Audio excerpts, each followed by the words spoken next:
Popchak. I'm a member of the Veterans Breakfast Club, and I'm here to interview one of the famed Donut Dollies, this one from the Vietnam War era.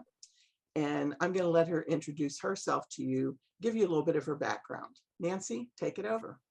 Hi, my name is Nancy Warner. I was Nancy Caracciolo when I was a Donut Dolly in Vietnam. I was born in Massachusetts.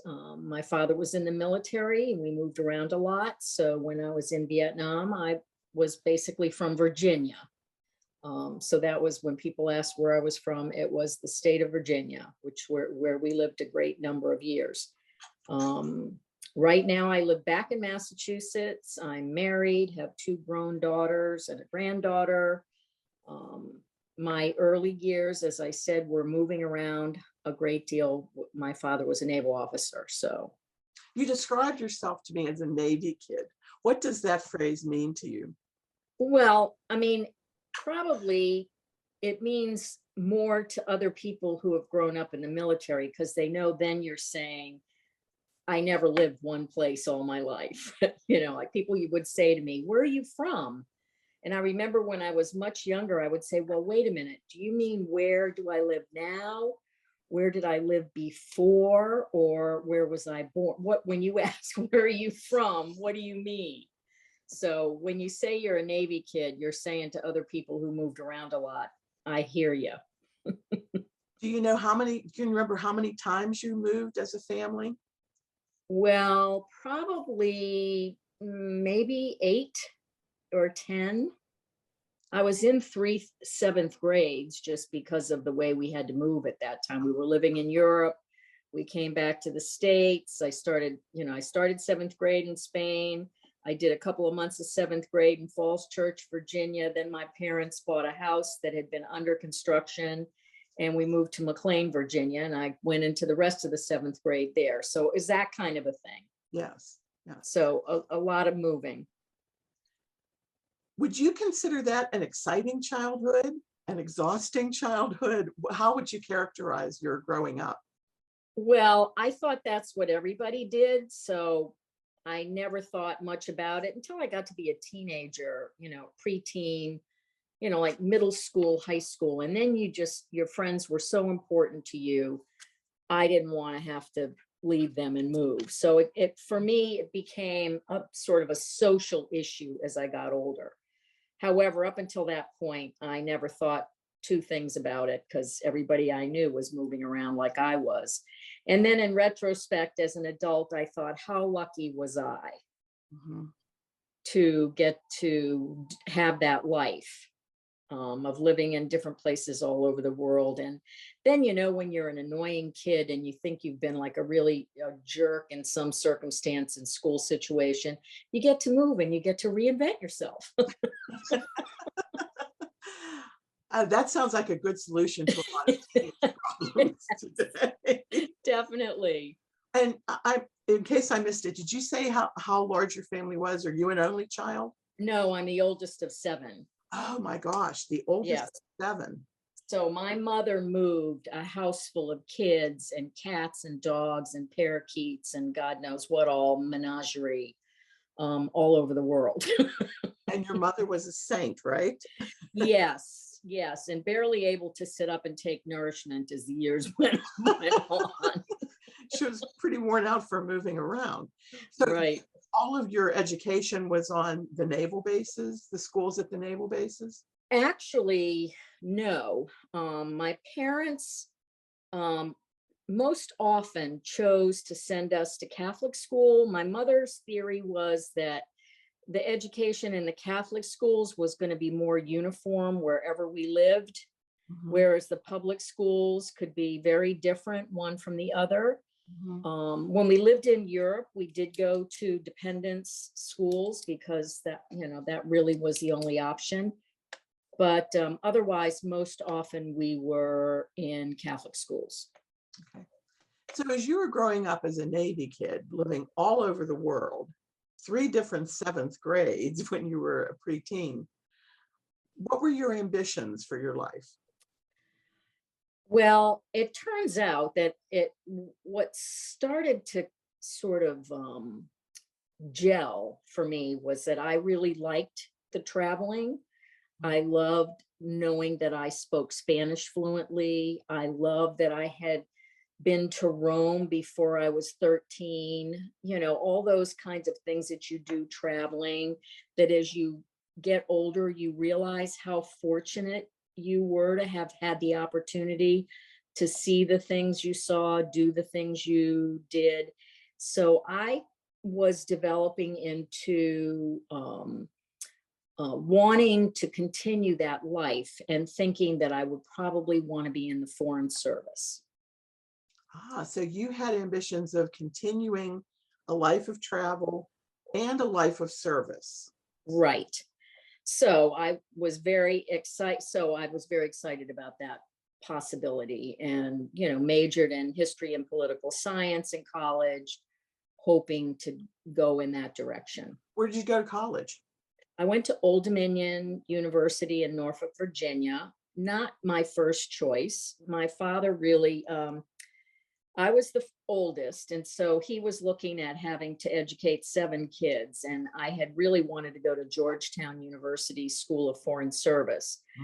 But my father said that we weren't the Rockefellers, so probably that wasn't going to happen. You adjusted. Yeah, which is what you do. So I went to Old Dominion, and which really worked out well for me because I did pay most of my college myself, and I was an RA in the dorm, which gave me free room and board. I had all sorts of connections that I made in school that really helped me afford to be there and support myself. And history and political science was a good place for me to be. Absolutely. So with the ambitions of going into the Foreign Service, you take an interesting detour, but you join a foreign service of sorts. You join the Red Cross's Supplemental Recreation Activities Overseas program. Now, I noted in a conversation with you earlier that you were getting ready to fulfill your service with that organization and that mission at around the same time I was graduating from high school. So you were a couple years ahead of me, very aware of what was going on in Vietnam at the time, being in the high school years. And you having come from a military family, did that inspire you to go not just the diplomatic route, but towards something more in service to the military? Well, over the years, I've thought I would really love to be able to say I had some really lofty motivation for doing what I did, joining the Red Cross. But I'll be honest with you, if I really stop and think about it, what was going on at the time for me was I was in graduate school and I was bored silly. And I had been applying for jobs with the Foreign Service, the State Department.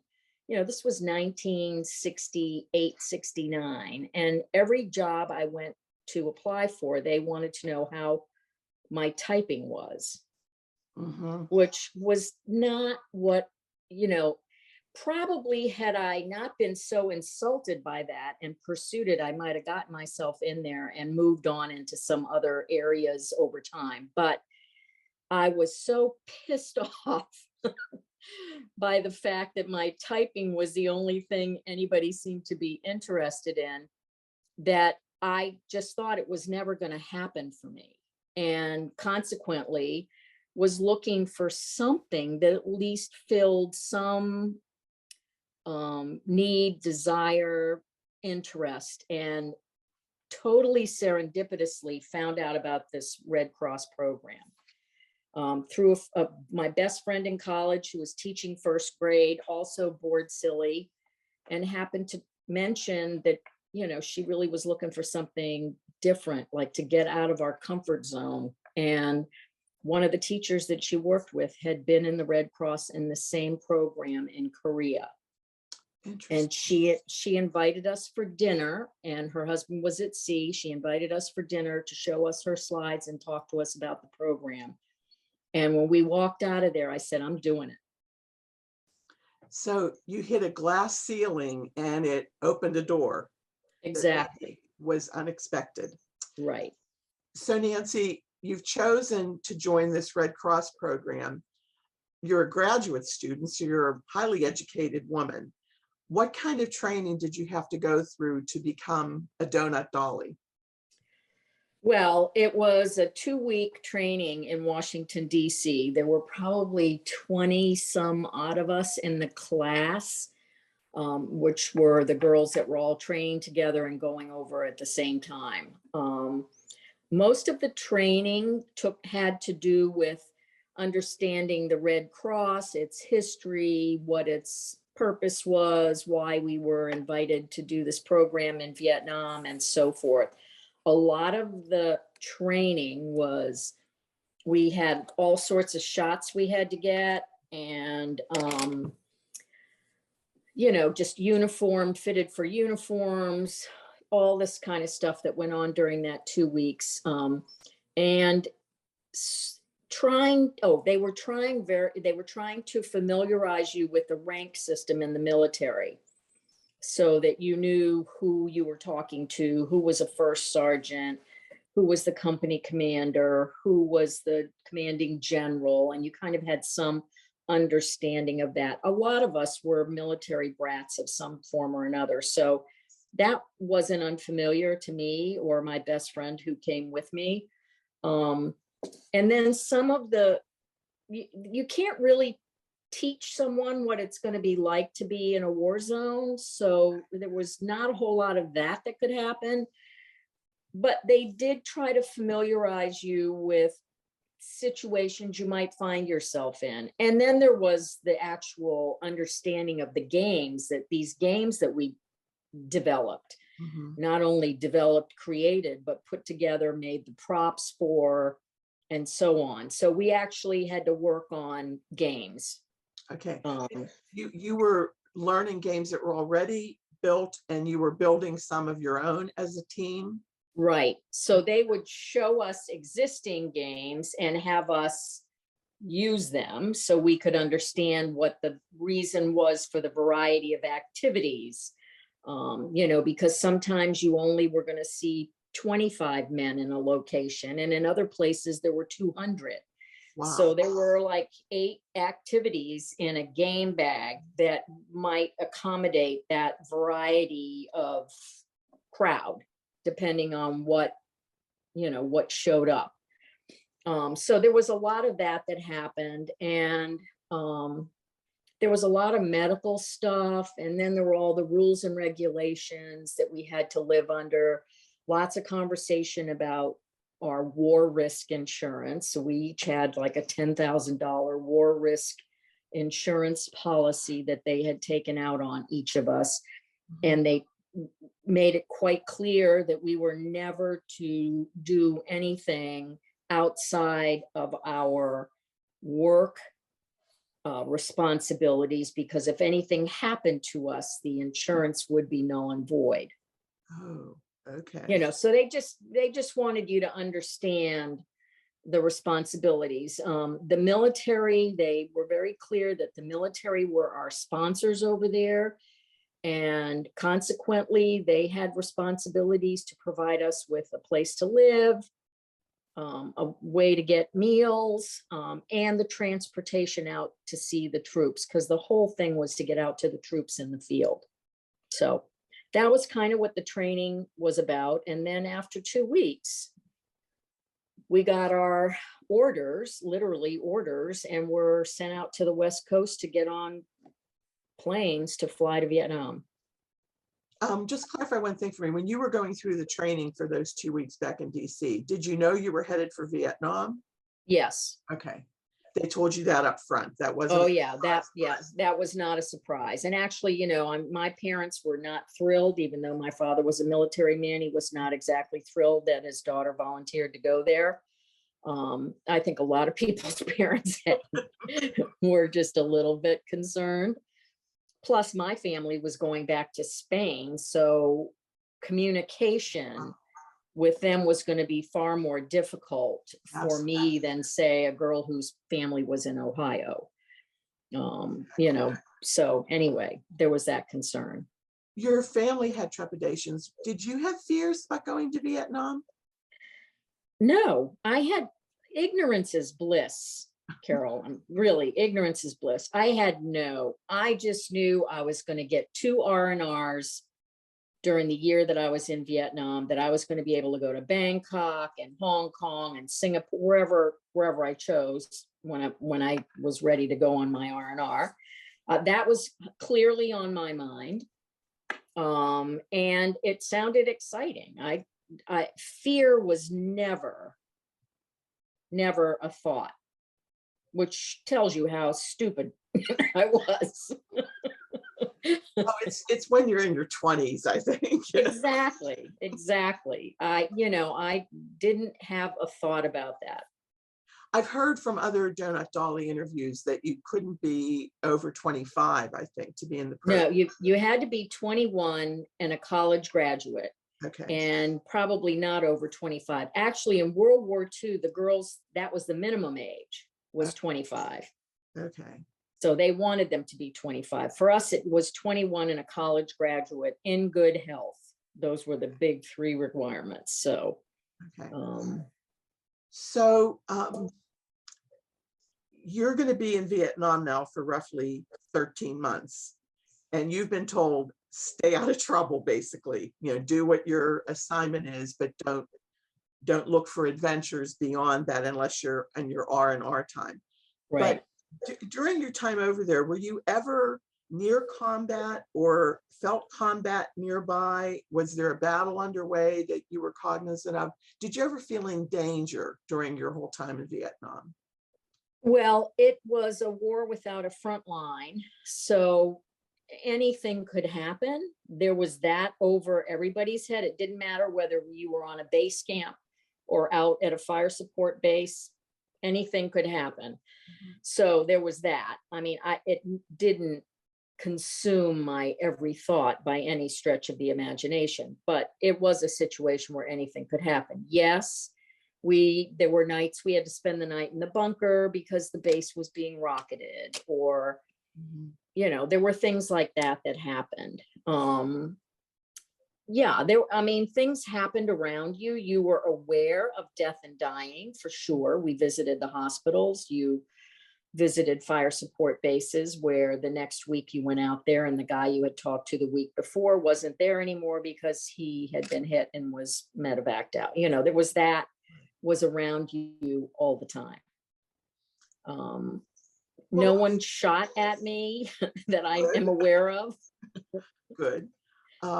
Let's start taking a closer look at the 3 areas where you spent your time in service with the Red Cross. And it starts with your landing at Ly Cay, is it pronounced? Ly Cay. Right. When I looked it up, it's described as a garrison town northwest of Saigon, so it's in southern Vietnam. And it was the home base for the 1st Division of the U.S. Army, the 554th Engineer Battalion, and it was also based to the South Vietnamese Army's 5th Division. So what was your role in this, your first field assignment, and what do you remember most about your time there? So I was brand new and, full of enthusiasm and, just couldn't get enough of all that was going on around me. Very wisely, the Red Cross units, there were only 6 of us, I think, in Ly Cay. The new girl always gets to be the sunshine chairperson because she's fresh and new and still all bubbly and smiley and isn't worn out, exhausted. Doesn't know any better. So my job was to make sure all the other girls were happy, that we remembered their birthdays, that we made sayonara books for the ones that got transferred or were going home. Just bought M&Ms every once in a while and had put out M&Ms for when we all got home from work and were exhausted. And that was perfect for me because that's who I was. In the beginning, I was just full of, I couldn't be stopped, just couldn't do enough, couldn't see enough, couldn't go enough places. And we did not have a recreation center in Lye Cay. We were a completely mobile unit, meaning that all of our work was pretty much out in the field or within the base camp. We had a day or two each week where we covered units within the base camp, but most of the time we were airborne, flying out to fire support bases. We had an overnight run to a town where a lot of the units would come in and out of. Yeah, so we did a lot with it. We put in a lot of air miles from Lye Cay. There was a medevac hospital there that we visited. They had a radio station, so we did a radio show. We went to General's Mess every Saturday night, which was, politically the right thing to be doing because they were our support. So we would go and make nice and be pretty little girls at the general's dinner and, and ask them for things that we needed, like a hot water heater or whatever. But it was a great, I was there for 3 months, I think. I actually left there for a couple of weeks to cover another unit. Sometimes when the girls were on R&R and stuff, their unit would be left short. So they would move a few of us around to just cover vacations, so to speak, I guess is how you would describe it. But otherwise, I was there for 3 months. So describe a typical day, Nancy. Did you start at 6 o'clock in the morning and you were, on the go till dusk, or what was your day like? Yeah, we did. We started early in the morning because we had to get, sometimes we had standard flights booked to where we were going to visit, but the war interfered with that. So no schedule could be fixed. So we would get out to the flight line around 5:30 or 6 o'clock in the morning. We always traveled in pairs. So 2 of us would be there and we would be checking to see if we could get on a helicopter out to whatever fire support bases were on our schedule to cover that day. So sometimes the rides were previously arranged and sometimes we had to go beg. Can you guys you're going there, can you drop us off at such and such? Okay. And that would be, so you would spend a couple hours on a fire base. Half the time you were waiting for a ride. Like we would visit the troops and then we'd again have to negotiate with some company commander or first sergeant to call the helicopters and say, can you guys pick up these Donut Dollies? They want to go to such and such. So we probably would see 3, 4 fire support bases in a day if all went well and the weather cooperated, and spend a couple of hours at each. So by the end of the day, we would get back in, ideally, before dark, because the war really kind of pretty much happened at night. So we would get back to the base, and that wasn't the end of our day. I mean, we would shower up, and part of our obligations, which we did happily, was to show up at whatever unit party was happening that night, or a stand down, which would be for guys that had come in out of the field and got 2 or 3 days where they could drink beer, get a hot shower, get mail, clean uniforms, whatever. And then they were just crazy for 2 or 3 days. And they would have a barbecue, and they would want the girls to come to the barbecue just to be there. So most of the evening we were split up and off doing that sort of thing. So we did have to be back in our units by 10 o'clock or whatever time. I forget what the curfew was, 11 o'clock. We were back at our unit, and then, you went to bed and you got up at 5 o'clock the next morning. You had 1 day off a week. Okay. And, so even though it sounds like we were going to parties every night, it was work. It was work. How many colleagues did you have in your unit at Lye Cay? So Lye Cay, I think there were 6 of us there, because we had the unit director and the program director had a bedroom that had twin beds in it. And then the other 4 of us were in the back room that had bunk beds. So I think there were pretty much 6, but sometimes there could be 7 or 8. Somebody was leaving, somebody was replacing somebody. So there could be days of overlap. Mhm. but generally that was a 6-girl unit. So it had to be a pretty well-oiled unit. In your first assignment, did you feel like your training had prepared you well enough for what you were required to do? I think so. And I also had the great good fortune of working with a Donut Dolly who was getting ready to go home. I think she left in September or October, and she had been there. She was coming up on the end of her year, and she was amazing and took me under her wing. And I thank my lucky stars had that opportunity to work with her. She just died this past year, as a matter of fact. But she taught me so much. So, and that's kind of what happened. There was what they taught you in in Washington, D.C., and then there was the reality of what was actually going on there. And that you got taught by other Donut Dollies. So if my calendar is right, you arrived in Like in July of 1969. Right. You were there for about 3 months. So July, August, September. You're there through the end of September, approximately. Yep. Yep. And is there any like day or event at Like that really stands out in your memory as a stellar day or an unforgettable day for some reason? So I'd only been there for 3 weeks. I had been out to this particular fire base a couple of times during that 3 weeks and had made friends with a PFC Brown graduate, had been a hockey player who was a radio operator. We just sort of hit it off. He was smart, and I was interested in starting a first division magazine that was just for enlisted, for guys out in the field to send in their writings, their drawings. They all had stuff they were doing, and I thought it would be really a morale thing, as if they had their own magazine that no officer was involved in. Do you know what I mean? Like, that was just the guys. So he had been out in the field for 7 months, and I thought, oh my God, he's the perfect editor for this magazine.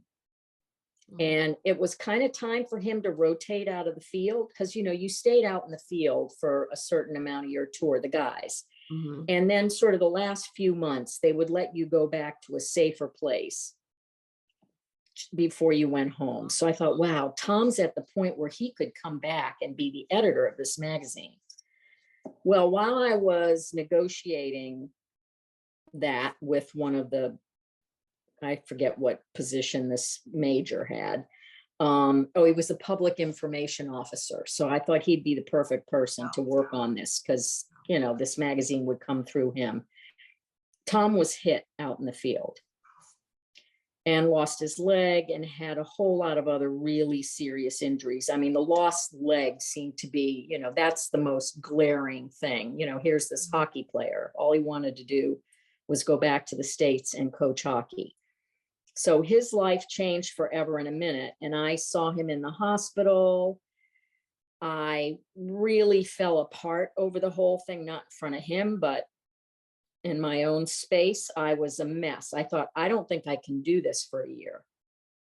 Mm-hmm. I can't do this for a year. I can't meet people and get invested in them and have this happen. I don't think I can do this. So I really... Suddenly you're not a 20-somethings kid anymore. Right. I did something I never did after. I wrote his mother a letter on my own. Wow. He had asked me to write his mother, so I wrote his mother a letter from him. And then now I have her address and everything. Then I wrote her my own letter saying, I know he's going to come back and he's going to be not the Tom you sent off to war, but he is the bravest man I've ever known, has a great attitude, because Tom said it's all about living. He was in a good place in his head, and I wanted his parents to know he wasn't destroyed by this, and I didn't want them to be destroyed by it or somehow react to him in a way that would bring him down. So I wrote them this letter. Whatever. I don't know what I was thinking. Anyway, we're still best friends. That's wonderful. He said that letter changed everything for his parents, because all they had were telegrams, these very clinical, and then this happened to his left ear, and this right, it was like all this medical stuff. No one talked about how Tom was until they got this letter. And they were so grateful because someone saw him and let them know he was okay. As I said, I never did it again. I never allowed myself to get that kind of involved again. It was too hard. So that happened 3 weeks into my being in Vietnam. Wow. And I actually had really talked about as I said, my first reaction was, I can't do this for a year. I can't do this. I care too much about people, and this is going to destroy me. And then you realize you do kind of, you do what people do in order to survive. You shut down that part of yourself. I think I was still a great donut dolly. I just I don't want to know your girlfriend's name. I don't know what you want to do after you get out of here. Like, blah, blah, blah. You can tell me, but I'm not really listening. I'm listening, but I'm not. You're not absorbing. Yeah. And that was a hard lesson. That was a hard lesson for me. That it took me a long time to get over that. But Tom, like I said, we're best friends. I mean, they were just here at our daughter's wedding. He and his wife. She was an Army nurse. Wonderful. Yeah. So that, and then in that same time frame, a young man was in the hospital. He was probably 18 or 19 years old. Serious traumatic amputations. I think all 4 of his limbs were affected to one degree or another. It was horrifying. And I'm standing there trying to. And he said to me, he said, I'm Jewish, And I said, oh, you are? And he said, do you think that I could see a rabbi? Well, I mean, a rabbi is scarcer than hen's teeth. So I went out and got the chaplain, who was a friend of mine. And I said, is there any chance there's a rabbi somewhere in Vietnam? I said, this boy all he wants is to see a rabbi. And the chaplain said to me, I think there is one in Saigon. And Saigon was like a 15-minute helicopter ride. I said, please, please, please, can you try to find the rabbi? And the rabbi did make it to see him. And I remember the boy saying to me, will you just tell my mother I love her? I mean, it was so, I don't know what happened to him. I don't know. But I know he got to see a rabbi. Sounds like you were delivering a lot more than donuts. Oh yeah, well, we never had donuts. That name stuck from World War II. I never touched a donut the whole time I was there. So, yeah. So those things happened my first 3 months. Wow. So, but you did decide to stay. Just out of curiosity, could you have left if you wanted to? Yes, we were volunteers. Okay. And as a matter of fact, the joke used to be when the guys found out we were volunteers and that we could leave whenever we wanted to, they couldn't believe we didn't leave. Their comment would be, you ain't left yet. Probably gave them that much more respect for you. Right. I mean, we could be sent home. Like our big fear was to break a rule and be sent home. Mm-hmm. Because it didn't take you long to realize the impact you had and how important the work was, that you felt like you were really, what your reason for being there really meant something. So. Well, we've just talked about your first assignment, and I can already see it was a profound life experience for you. Is there anything else you want to say about, like, hey, before we move on to your second assignment? Well, I met my husband there. Oh, well, that's kind of important. Why don't you tell us about that? Well, he was Tom's company commander. And the only reason Jim and I stayed in touch was because Jim wanted to know how Tom was doing, and he knew I was in touch with Tom. And so we would write letters to each other. I would say, oh, I heard from Tom. He's in, Valley Forge, or he's now been medevaced. He's at Walter Reed now, chasing the nurses in his wheelchair, whatever. We just kept in touch as we followed Tom's recovery. That's amazing.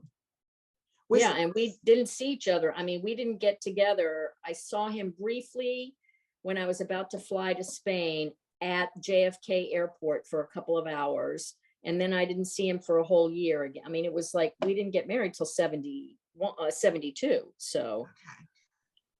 Okay, so there's a budding romance there, coming from a very strange, dark place. Yes, very, very dark place. But that's talk about optimism. Talk about looking on the bright side of things. There's something wonderful to remark on there.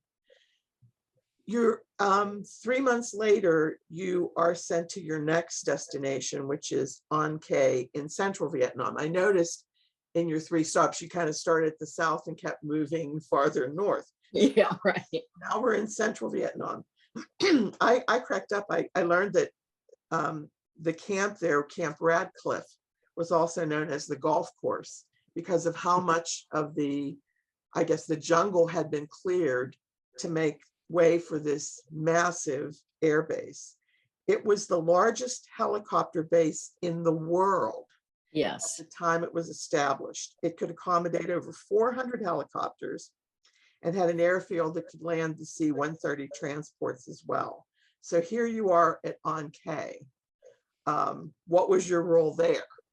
So now I've been promoted to program director, and the program director is the Donut Dolly who shepherds all the developments of the programs, the games that we took out, and the schedule. Like we had a recreation center in An Keto, and recreation centers had schedules of events, and we celebrated all the holidays, and we had fashion shows, and we had whatever crazy thing we could come up with. Sing-alongs and craft thing, whatever. So that program director was the person responsible for all of that, on top of being a Donut Dolly, just going out in the field and all that sort of thing. Now the recreation center, so there were always 2 girls in the recreation center, and then the other girls are out. And I think on K we had 8. The recreation center was generally open from like 10 in the morning until 9 at night. Okay. So, and that had to be manned. And there weren't donuts. We never did donuts, but the rec center had coffee. We had Kool-Aid. Kool-Aid was a big thing. I would never touch a drop of Kool-Aid ever again in my life. But I think it was the sugar, the whatever. There was Kool-Aid all the time. So there was Kool-Aid there. And then we had the programs. Guys could come in, sit and read a book, play cards. We had pool table, that sort of thing. And then the other gals were out visiting fire bases and so forth. We shared our quarters. See, in Like, we lived in a little house, just the Donut Dollies. In An Keto, since the recreation center was part of the hospital complex, we shared our living quarters with the nurses, with the Army nurses. And there were probably, 18 of them, and then the 8 of us. And we were in this long row of rooms that had a bathroom, washroom at one end and a loungy living room thing at the other, with a little courtyard in the center. I say courtyard, but it's just this open area in the middle. And we shared that with the nurses. So yeah, that was a different for me. I never did love being in a recreation center. Why was that? Too tame? No, it was just, you couldn't get away from, you know what I mean? Like there was a moving around thing that you did when you were flying from fire base to fire base. In the recreation center, you were kind of trapped. I mean, I don't mean it like in the negative, but you couldn't walk away from things, I guess is what I'm trying to say, as easily.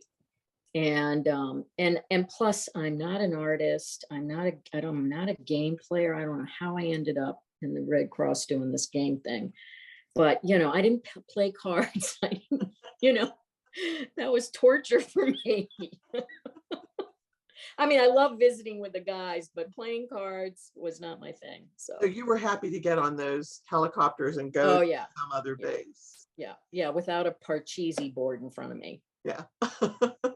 Did you notice a difference between your first two stops just based on the size of An K? Not really, because the center was only, you could only get to, only so many people could get to the rec center or Mhm, had an interest even in being there. mhm. So I didn't have that sense, but the helicopters did land right next to the rec center, and certainly the dust off helicopters, the medical helicopters, because the hospital was right there. So we had lots to do with the hospital, just by virtue of our location. Okay. So your first couple of weeks at Like were pretty dramatic. What Mhm. are some of your biggest memories of An K? Well, An K is where our house got blown up. Oh my, Yeah, that memorable.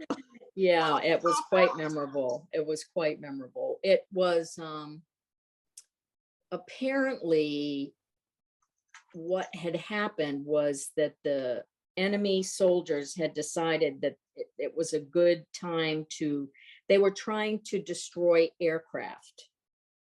And the best way for them to get at the aircraft was to distract everyone. And so they came for the hospital area. And you throw some bombs at a hospital and people are going to run, and that's exactly what happened. So these Vietnamese came down the mountain that was right up behind where we lived and threw satchel charges as they came down the mountain. And I'm sure they thought it didn't matter. They thought we were a hospital ward or something, but they threw them into our quarters, into that little courtyard I described. So it was pretty scary. Only that all of the women, the nurses were working that were on shift. And then there had been some big party, and all the Donut Dollies and some of the nurses had gone to this party. So the only two people that were in the quarters were myself and another Donut Dolly, because we had been working the recreation center. So at 10 o'clock at night, we closed up the recreation center and walked up the hill to our quarters, and we were both starving. And so she said, I think I have some peanut butter. And I said, oh, I've got some jelly. So I ran to my room to get jelly. She ran to her room to get the peanut butter. We were going to meet in the lounge room, Mhm. where there was a refrigerator and a loaf of bread somewhere, to make peanut butter and jelly sandwiches. And as we both arrived at the lounge, the back end of the property, which was on the other side of the courtyard, the bathroom, laundry area, started going up, Wow. blowing up. So Helen and I ran into her room and dove under the bed, pulled the mattress down and cowered under there, while the place was kind of going up around us. And these two helicopter pilots happened to be, they must have been coming up to the place to see if any Donut Dollies were left who wanted to go to this party. Whatever. Anyway, they showed up, or they saw what was happening. I can't remember the motivation, but anyway, there they were. And they they kept yelling, anybody in here? Is there anybody in here? And Helen and I go, we're right here. Anyway, they grabbed the two of us and dragged us running out of there into the hospital complex. And then we all had to move into one of the hospital wards for a couple of months while they rebuilt, because now we had no place to live because it was all torn apart. Welcome to Vietnam. Yeah. So interestingly enough, my parents, I never said a word to them about this happening.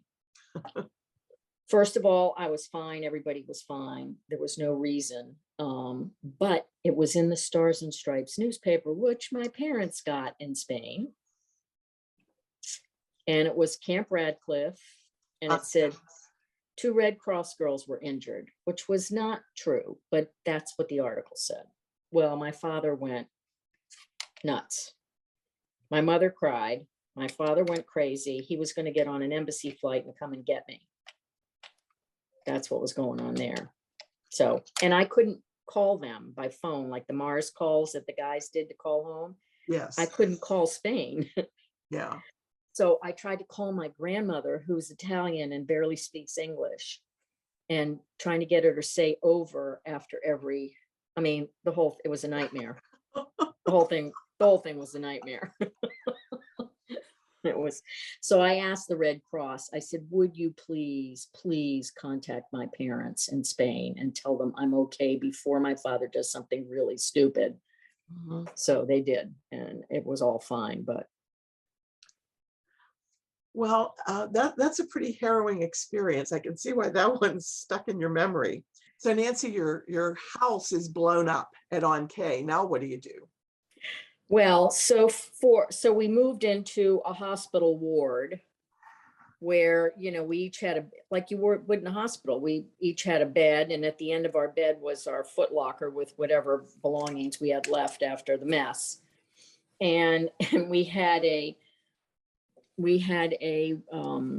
outhouse outside of this ward that we were in that we used to go to the bathroom. And it was pretty rustic for a few months, but in the meantime, I got transferred to Da Nang. So I left before the new situation, whatever the housing was going to be, was done. I left in the midst of all that. So how long were you at An Keto? So I was in An Keto October. I left An Keto like January 2nd or something, like right after the new year. Okay. And went up to Da Nang. And again, this was a promotion and a transfer. So now I'm going to be the unit director of Da Nang, which was the largest unit we had. So I'd been in a unit of 6, then a unit of 8. Now I'm going to be the unit director of a unit of 12. One more question about An Keto before we promote you up to Da Nang. I discovered in my research that there was also a New Zealand Red Cross team at An Keto from March 68 through January of 1970. Did the Red Crosses from different countries cross paths and work together on anything? I did not have that experience, and I did not know they were there, but An Keto was geographically a huge base. Huge, almost impossible to secure, which is kind of why all the bad stuff happened there. It was in a mountainous area that had a valley, and so I have no idea where they were. And frankly, we didn't get much off of the hospital hillside area, other than to go out to the fire bases and such. It was a huge, huge base. I remember them walking through the base one day with a tiger. There were tigers there. Oh, wow. The guys had found killed a tiger and had it like hanging on a post. Uh-huh. It was an insane play. I have no idea why somehow they thought that was strategically a good spot to be, but I never met any of the New Zealand people. Okay. So that does bring us to your last stop in Vietnam, and now we're going even farther north, and maybe dangerously farther north, to Da Nang, which was just 130 miles south of the demilitarized zone. This was a major base for the Army, the US Army, Air Force, and Marine Corps, as well as for the South Vietnamese Air Force. Right. From what I read, it did take a direct hit during the Tet Offensive in February of '69, but that was before you were there. So what was happening when you arrived at Da Nang and you're promoted? So tell us about your new job and your assignments. So I arrive in Da Nang. There are 12 girls in the unit. We live in a villa in the city. We're still living in the city at this point. Incredibly insecure location, but whatever. Anyway, so we were living in the city. We had two drivers. One driver drove the majority of us to the recreation center on Freedom Hill, which was enormous. An enormous, the recreation center from An Keto could have fit in a corner of the Red Cross Recreation Center in Da Nang on Freedom Hill. We probably had 6 pool tables, 8 ping pong tables in a room of that for those things. We had an art room, we had a music room, we had a library, we had a kitchen, we had a game room. I mean, it was an enormous facility. Wow. And our office was in the back of all the sort of public areas. We still did, we had an overnight, 2-night overnight route to Quang Tri, which was right on the DMZ, where we visited the troops up there. We visited the fire bases, mostly Marines at that time, outside of An Keto. And then this Freedom Hill Recreation Center was in an what was considered kind of an in-country R&R area. It was where guys came in to clear to go out on R&R. So there was a beer garden. The USO had a facility there where you could get hamburgers and hot dogs and all that sort of thing. So the USO was there. There was a movie theater. There was a PX, you know, where you could buy stuff. So it was like a big, I would say, recreation area. There were volleyball nets and it was a barber shop. You know, it was just all kinds of like home style things going on there. And the recreation center, the Red Cross Center, was part of it. So we had to travel from the city through Da Nang out to get to Freedom Hill. It was, oh, and our house, the house that we lived in, was in the middle of where I would say a lot of the American sort of security operations were, like the spies. I mean, these were guys that all wore Hawaiian print shirts. I didn't ask them what they were doing, but you know what I mean? It was that, you knew it was something spooky. So we were living there. We had a couple of Vietnamese guards that were at the end of our property at the end of the driveway. And we always knew there was going to be trouble because when we would get home from work, they would be gone. They were gone. So I would say to the girls, okay, so I think tonight we might want to think about sleeping in the bunker. When the Vietnamese guards are gone, you know, they got information. So that, and the other thing that was a tip off was there was a Swedish hospital ship called the Helgoland that our house was just a block off Da Nang Harbor. And if the Helgoland was off the mooring and had gone out, we knew something was going to happen because the Helgoland treated civilians. Oh, okay. So you knew they got the scoop. So if the Helgoland was gone, that was another indication that there might be trouble that night. So, you know, it was a huge city with lots of stuff going on. So you never knew what was going to happen. Anyway, so we lived there for a while. Now, Nancy, you said you were promoted. So what was your role here now? So now as the unit director, I'm more involved with personnel. Okay. So this was onboarding the new Donut Dollies, personnel issues, talking to people about their personal problems, you know, whatever, writing up fitness reports, you know, when girls would move on to another thing, I would write their, however they performed in Da Nang's, you know, it was a much more personnel oriented position. And I dealt directly with Saigon. I was down there for meetings and this and that and the other things, sort of more management. Okay. But you were still making the field visits? Yep. Okay. I was still a Donut Dolly. I just had this additional stuff that I had to do. And I kind of really liked that. And by this time I've had a lot of experience. So I felt like I had something to contribute. So, which was a good thing. In the meantime, while I was in Da Nang, we changed the command of I Corps changed from the Marines to the Army. So up until now, Da Nang and that whole I Corps area was under command of the Marine Corps. And then this change took place, and it affected us in a whole lot of ways. One was they moved us out of the city and into what had been the Navy nurses' quarters, because now the Navy and the Marines were leaving and the Army was coming in to take over the hospital and all of that stuff. So the Navy nurses left. The most spectacular quarters. I thought I'd died and gone to heaven. We had air conditioning. We had our own rooms. It was unbelievable. So anyway, we moved in there and got out of the city.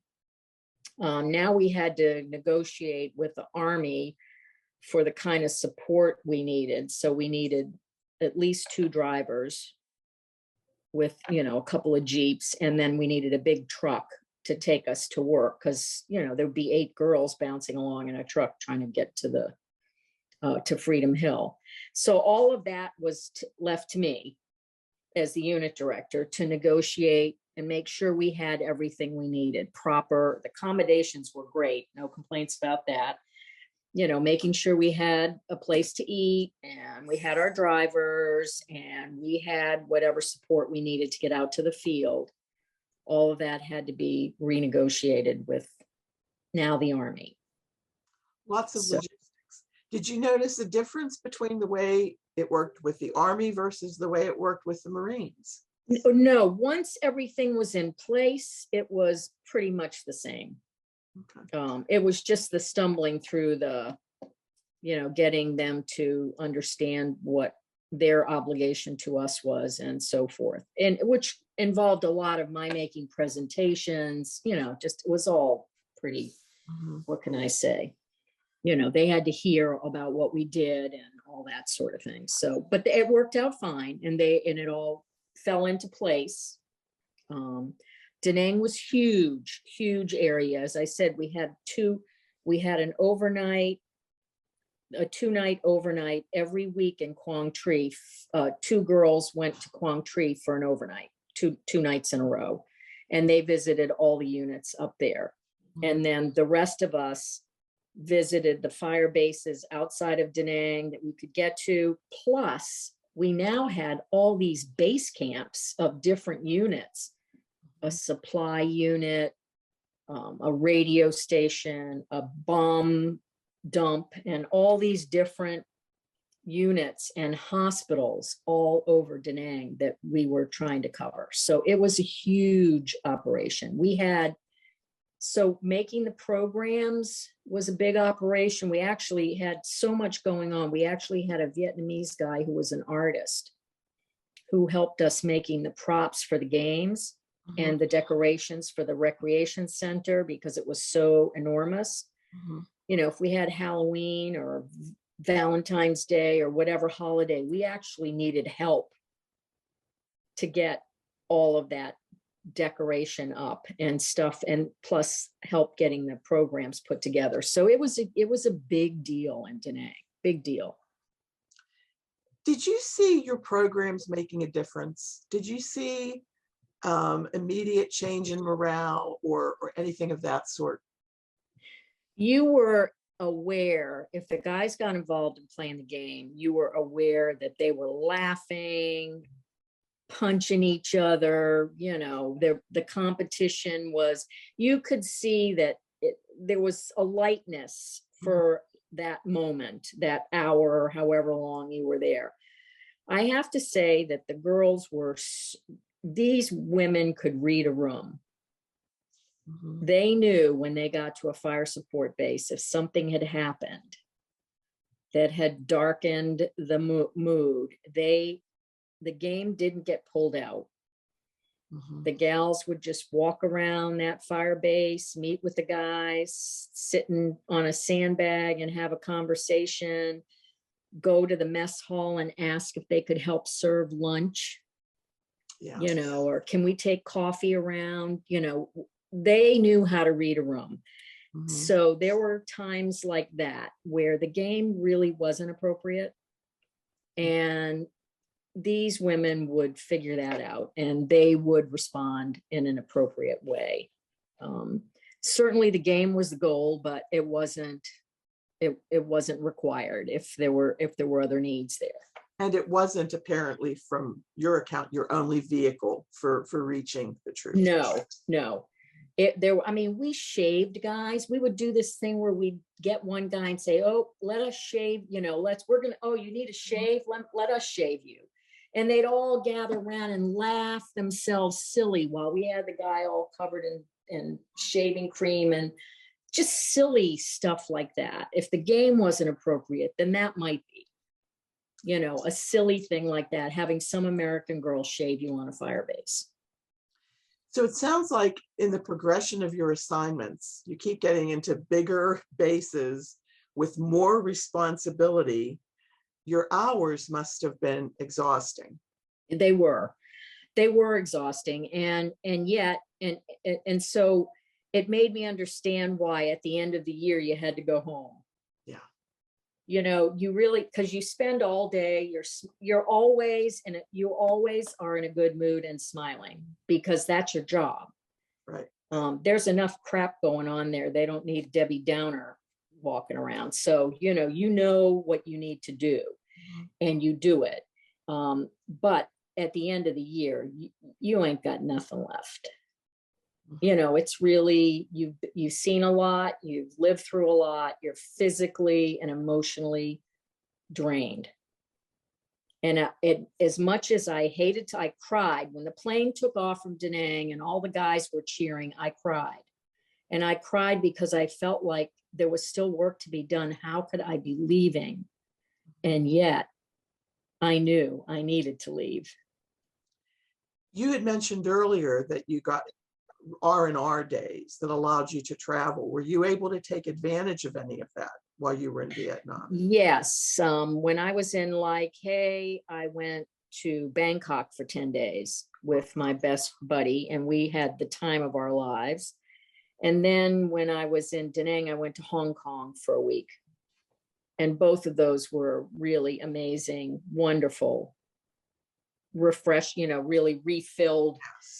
Restorative. Yeah, it was restorative, certainly physically, like I think I sat in the bathtub until I was all pruny but I got a haircut, I got my nails done. Stuff I never would have thought to do, a massage, all this crazy stuff, and bought clothes that I probably wore twice afterwards, but just did crazy things. And it was so much fun. Now, you had a harrowing experience at An Keto. Did you have any memorable experiences at Da Nang that compared or rivaled those? No, not real. I did have one fun sort of experience where, the military used to call on us sometimes when they had some VIP visiting, like some movie star or something, and they would just throw their hands. They didn't know what to do with Robert, what's his name? James Franciscus or whoever the hell it was. And they would call us and say, would you meet this movie star at the air base and take him out on a run, show him what you do, just entertain him for the day. They didn't know what to do with these people. So we would do that. And which could be really fun. And I got, in that vein, I got a call one day from the commanding general's office, and he said, the message was, Nancy, you need to be down at the Da Nang airfield at such and such a time on that day.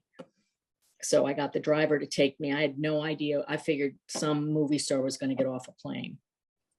So I'm standing there on the flight line watching, and this little plane, this small plane, lands on the Da Nang Air Base the airfield, and it says Miss America on it. Oh my God. And I'm thinking, oh no, I don't have to take Miss America around, because you want to really feel ugly. Here we are in our little blue dresses covered with red clay, dirt, hair all from helicopters. And I got to go around with Miss America. Well, it wasn't Miss America. It was an officer off the aircraft carrier America, who had come to get me because the commander of the aircraft carrier was a friend of my father's. And my father asked him to check on me. So I'm thinking, wait a minute, I can't get on this plane. My war risk insurance. this isn't work related. And that was the first thing that, anyway, this Lieutenant JG or whatever said, oh, Miss Caracciolo, Captain so-and-so wants you out for lunch on the ship. Wow. So I get in this little plane, we fly out to the aircraft carrier. I meet this captain who's a friend of my father's. And he said, your dad I told him, he said, I want you to look her in the eyes and make sure she's okay. So anyway, I had a lovely lunch and it was fine. And I told him, I said, please tell my father, I'm fine. I am fine, more than fine. And I only have a few more months to go and I'll be home. So that was the end of that. And then he flew me back. And the Miss America was the name of the little plane that was on the America. So I didn't have to take Miss America around and look like a slug next to her. Relief. What a relief. So that was a really cool thing. Yeah. That was a really, really cool thing. So we've talked a lot about your experiences there. And before we get you on a plane heading back to the States, is there anything that you haven't brought up yet that you want to tell us about? Well, just sort of the overriding, those guys were my heroes, every one of them. They were doing a thankless job in a horrific environment, hot, humid, dirty. It was, we should be proud. They should have received way more thanks than they ever have because of what they sacrificed. So they'll always be my guys, always. And did your time in Vietnam affect your view on the war in Vietnam in any way? Aside from your personal attachment to the soldiers and sailors, which is quite understandable, did you have any thoughts about what are we doing here or anything along those lines? Almost from the beginning. And I had not had strong feelings either way about the Vietnam War. You grow up in a military family and it's the work they do. It's like it's the family business, not war, but do you know what I mean? I just never questioned it. I never thought about it, but it didn't take long being there, realizing what a waste, how wasteful it was, not just of human life, but of resources. And it was, my father and I got into some huge arguments when I got home, huge, huge arguments. And I'm not sure he didn't get it as well, but, I was so defiant about it. But anyway, it was a waste. There is nothing about war that can be a positive thing. I can't even imagine it. It certainly made me a pacifist. Your reverence for the soldiers and sailors that you encountered, has it given you any reflections about what civilians in general can learn from active military and veterans? Yes, as a matter of fact, my husband and I we've had these conversations. The thing about the draft was that everyone might have to serve in some fashion or another. Mm-hmm. It made it understanding service was something that touched everyone. We don't have that anymore. We have this all volunteer military. We have two societies. We have the military and then everybody else. And everybody else has no idea what serving in the military is. Mm-hmm.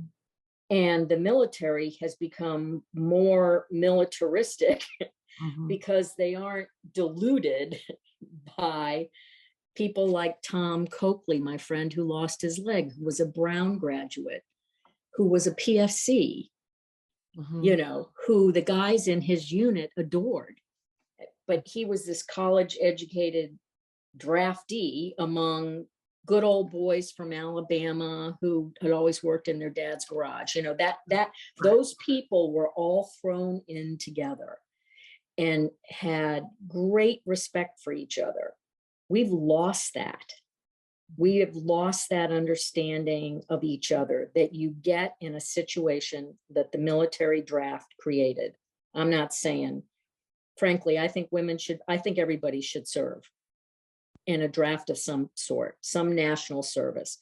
But to this day, all these years later, we get together with one of the companies, one of the platoons that was in my husband's company in Vietnam, where the platoon Tom was in. Right. And these are still good old boys from Mississippi and Alabama and Oklahoma and Idaho, and they love each other, respect each other. We don't talk politics because that's these days is not a good thing, but they have incredible respect for each other. And they got that in the military through the draft. And we have lost that opportunity. I mean, that's my feeling. It's a very important insight, and I thank you for sharing that with us. So it's August 1970. It's time for you to get on the plane and go home. You started to describe what that was like. Do you want to talk about your leaving Da Nang in Vietnam? Yeah, it was really, I was on the one hand relieved to leave. I'd had enough. But I knew there was still work to be done. And, you know, and just like people do, you know, you think you're the only one that can do it. And, you know, I felt like I was abandoning my responsibilities. So you get on the plane, the Freedom Bird that all these guys have prayed for a year, and the plane takes off from Da Nang Airport, and they're all, you know, cheering and, you know, all that stuff. And I'm sitting there crying because I'm leaving my responsibilities. But yeah, it was time to go. It was time to go. How long did it take you to just decompress when you got stateside again? Yeah. So Carol, this was what was so different for me. I didn't stay in the States. I got out of the Red Cross. I flew from Da Nang to San Francisco to Washington, D.C. I cleared out of the Red Cross in Washington, D.C. And then I got on a plane and flew to Spain, where your family was. Gosh. So my decompression was a whole lot easier in that I didn't have to face all the negative stuff. I went to Spain. And I spent a year traveling around Europe. I didn't come home for a year. I didn't come back to the States for a year. And consequently, I missed all that stuff, the ugly stuff. By the time I got home, I wasn't so pissed off. You know, I sort of had gotten rid of all my anger and about what was happening there. And yeah, I once I got home, I was happy to be home. So after you did get home, what did you do then? Did you pick up your desire to be in the diplomatic corps? Well, not quite. I landed back in the States with $20 in my pocket in Boston and went to live with my grandmother because I knew she'd take me even if I only had $20. And I started looking for a job right away. And within 3 weeks, I got a job. And I got a job as a recruiter for a private junior college outside of Worcester, Massachusetts, that had just gone co-ed. And they were looking for an admissions person who would travel the East Coast, helping them recruit girls for this private junior college. And that was the perfect job for me. I wasn't stuck in one place because I didn't really know where I wanted to be. I was living in Boston, but I was, you know, 2 weeks out of every month, I was in Philadelphia or New York or Long Island or Northern Virginia. I was somewhere else. And that was really good for me to kind of focus on what I was going to do next. So I did that for a year. And at some point you reunite with the man who is going to become your husband. Yes. So he called me. The job that I had, this college job that I had, was a 10-month job because high schools are not in session. Right. So there was nobody to recruit. So they told me I had 2 months off in the summer. I could take June and July, or July and August, whichever. And Jim was getting out of the Army, and he said, I'm getting out of the Army. He was in Chicago. I'm getting out of the Army, and I'm going to ride my motorcycle up through Canada and then down the East Coast to my father's in Florida. Do you want to come on that ride? I'll drop you in Boston. And I thought, oh, okay. I mean, why not? So I flew to Chicago, and I'm not stupid. I had enough money to fly home, rolled up and stuck in a corner of my suitcase in case things went awry. I didn't want to be stuck. So I flew out there. He got out of the Army. We got on the motorcycle and we did exactly what he said. We rode up through Ontario province, across, down through Montreal, down through New York State, upstate New York, the North Country, and back to Boston. And he never left. He never made it down to Florida, in other words? No, he did eventually. Okay. He did eventually, yeah. But yeah. And so the romance blossomed on Yes, a motorcycle. on a motorcycle. Exactly. That's a wonderful story. It seems to fit in with the character of your life experience to that point. Yes. On the go, on the go, on the go, always. Right, right. So I'm going to assume, based on everything you've told me, Nancy, if you had it to do all over again, you wouldn't have missed a chance to be in this Red Cross program. Never. It was a life-defining experience for me. It made me, for good or ill, who I am today. I think that what I learned in that year, I think some people might ever take a lifetime to face some of those things or experience some of those things. And I mean, it was the most valuable year of my life.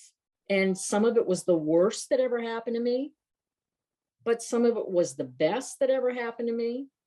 It was like every extreme in one year. You know, I've wondered, Nancy, I hope you don't mind me asking this question.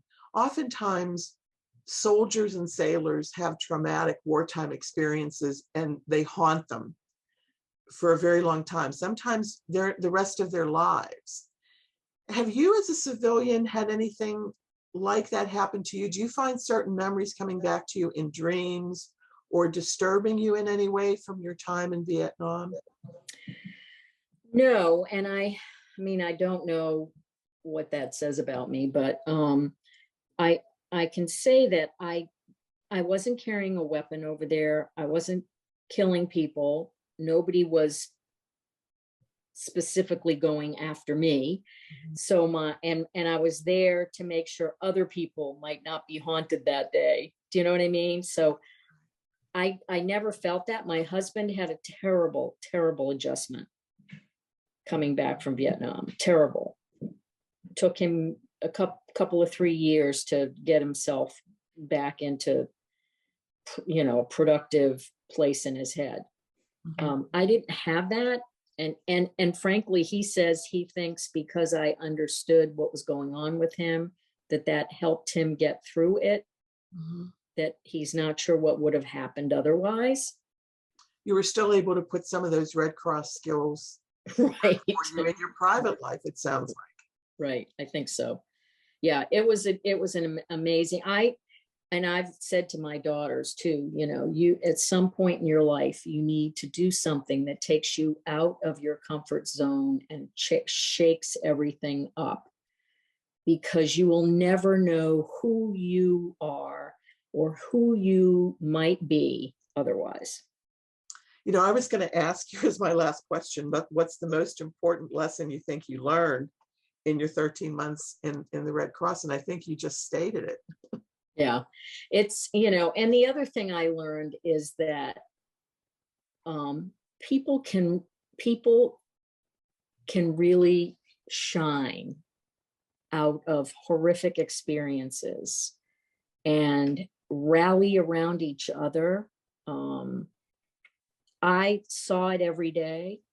I saw these guys every day reach out to each other, take care of each other, kid around with each other. worry about each other. You know, I would love to see us have that again in this world. It's unfortunate that it takes life and death situations to make it happen, but I saw it every day. I'm proud of them. Well, Nancy, I think it's fair to say, certainly I feel this way, and I think anybody who listens to this interview is going to feel proud of you and the service you gave during your time Thank you. as a civilian in Vietnam, and the shining example you set over there of the best of America. And I suspect the way you still do that in the way you conduct your life. It's been an honor to spend this time with you today. Oh, Carol, thank you. So much for spending. Thank you. I'm a reflection of those people I served with. So, Well, you do them honor, and you do yourself honor, and you do our country honor too. I'm going to call this a wrap. And all right. time, and even through all of our little technical glitches that we had to work through, but We pulled it off. we pulled it off. Thank you so much, Nancy Warner. Carol, nice to meet you. Nice Be well. You too. I'm sure we'll stay in touch.